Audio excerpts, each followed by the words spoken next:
আসসালামু আলাইকুম, কেমন আছো সবাই? সুলতানা কিচেনের আরও একটা নতুন রেসিপিতে তোমাদের সবাইকে স্বাগত জানাই। আজ আমি ইফতার স্পেশালে ছোলা আর ভাতের চাল দিয়ে একটা দারুণ স্বাদের রেসিপি তোমাদের সঙ্গে শেয়ার করব, যেটা তৈরি করা খুবই সহজ, যে কেউ তোমরা তৈরি করে নিতে পারো। তো চলো রেসিপিটা শুরু করা যাক। রেসিপিটার জন্য আমি এখানে হাফ কাপ মতো ছোলা নিয়েছি, নিয়ে একটা মিক্সিং বোলের মধ্যে নিয়ে নিলাম। আর যে কাপের আমি ছোলা নিয়েছিলাম সেই কাপের মেপে আমি ভাতের চালটা নিয়েছি, নিয়ে দুটোকে একসঙ্গে মিক্সিং বোলের মধ্যে নিয়ে মিক্সড করে নিচ্ছি ভালোভাবে। আমরা যে ভাতের চাল রান্না করি বাড়িতে সেই ভাতের চাল নিলেই হবে। এবার আমি এখানে পর্যাপ্ত পরিমাণে জল দিয়ে ছোলাটাকে আর চালটাকে ভিজিয়ে রাখবো। এবার এর মধ্যে আমি 3টে শুকনো লঙ্কাও দিয়ে দিয়েছি। শুকনো লঙ্কাটাকেও চাল আর ছোলার সঙ্গে ভিজিয়ে রাখবো। আমি এটাকে 3 ঘন্টার মতো ভিজিয়ে রাখবো। তো আমি 3 ঘন্টা পরে ফিরে এসেছি। তো দেখতে পাচ্ছ কত সুন্দরভাবে চাল আর ছোলা একদম ভিজে ডবল হয়ে গেছে।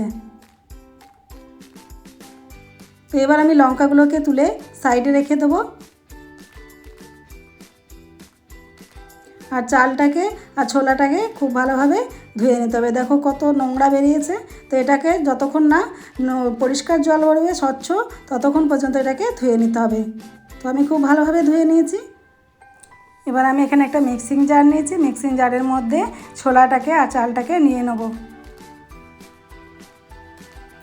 এবার চাল ও ছোলার সঙ্গে আমি 4 কোয়া মতো রসুন দিয়ে দিলাম, হাফ ইঞ্চি মতো আদা দিয়ে দিলাম, আর যে শুকনো লঙ্কাটাকে ভিজিয়ে রেখেছিলাম তার বোটাটাকে ছাড়িয়ে ফেলে দেবো, দিয়ে চাল ও ছোলার সঙ্গে শুকনো লঙ্কাটাকেও দিয়ে দেবো। আর আমি এখানে একটা ডিম নিয়েছি, ডিম নিলে এর স্বাদটাও দ্বিগুণ হয় আর দোসাটাও খুব সুন্দর হয়, সেই জন্য ডিমটা দিয়েছি। আর হাফ কাপ মতো জল দিয়েছি, দিয়ে এটা মিক্সিতে খুব ভালোভাবে পিষে নিয়েছি। তো দেখতে পাচ্ছ কত সুন্দর করে আমি এটাকে পিষে নিয়েছি। চাল আর ছোলা খুব সুন্দরভাবে পিষে গেছে। এবার আমি একটা মিক্সিং বোলের মধ্যে এই পেস্টটাকে ঢেলে নেব। আমি মিক্সির জারটা ধুয়ে 2 চামচ মতো জল দিয়েছি, হাফ চামচের থেকেও একটু কম লবণ দিয়েছি, আর হাফ চামচ মতো হলুদের গুঁড়ো দিয়েছি, আর হাফ চামচ মতো গোটা জিরে দিয়েছি, আর 1 চামচ মতো আমি ধনেপাতা কুচি দিয়েছি। এবার সবগুলোকে আমি ব্যাটারের সঙ্গে খুব ভালোভাবে একটু মিক্সড করে নেব। ব্যাটারটা দেখে তোমরা বুঝতে পারছো কতটা আমি গাঢ় বা পাতলা রেখেছি। তো এটাকে আমি এখন সাইডে রেখে আমি এখন গ্যাসের উনানে চলে যাব। আমি একটা ফ্রাই প্যান গরম করে নিয়েছি, আর সামান্য পরিমাণে ব্রাশের সাহায্যে একটু তেল ব্রাশ করে নিয়েছি। আর যে ব্যাটারটা রেডি করে রেখেছিলাম সেটা চামচের সাহায্যে অল্প করে দিয়ে খুব ভালোভাবে স্প্রেড করে দিয়েছি। এবার ওপর থেকে আমি কিছু টমেটো কুচি দিয়ে দিলাম, একটু পেঁয়াজ কুচি দিয়ে দিলাম, কিছুটা ধনেপাতা কুচি দিয়ে দিলাম, আর একটু কাঁচা লঙ্কা দিয়েছি। তোমরা যদি ঝাল পছন্দ না করো নাও দিতে পারো। আর খুব সামান্য পরিমাণে একটু গরম মশলা ছড়িয়ে দিয়েছি, যাতে দোসার টেস্টটা আরও সুন্দর হয়। আর 1 চামচ মতো আমি তেল ছড়িয়ে দিয়েছি। তারপর ঢাকা দিয়ে আমি 2 মিনিট মতো অপেক্ষা করার পরে রেডি হয়ে গেছে ক্রিসপি ছোলার আর ভাতের চালের দোসা। তো এইভাবে তোমরা বাড়িতে খুব সহজেই এটা তৈরি করে নিতে পারো, আর খেতেও দুর্দান্ত স্বাদ হয় এটা। আর শুরু থেকে শেষ পর্যন্ত গ্যাসের ফ্লেমটা কিন্তু লো টু মিডিয়ামেই আমি রেখেছিলাম। এইভাবে একটার পরে একটা দোসা আমি রেডি করে নিয়েছি।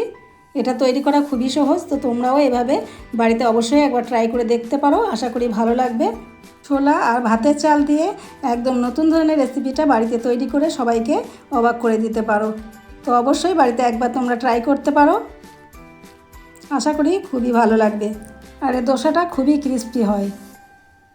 তো আমার আজকে ছোলার আর ভাতের চালের এই দোসা রেসিপি তোমাদের কেমন লেগেছে কমেন্টে জানাতে ভুলো না।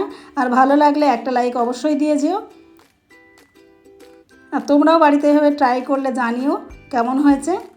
তো আজকে এই পর্যন্তই, আবার দেখা হবে অন্য কোনো রেসিপিতে। ততক্ষণ সবাই ভালো থেকো, সুস্থ থেকো।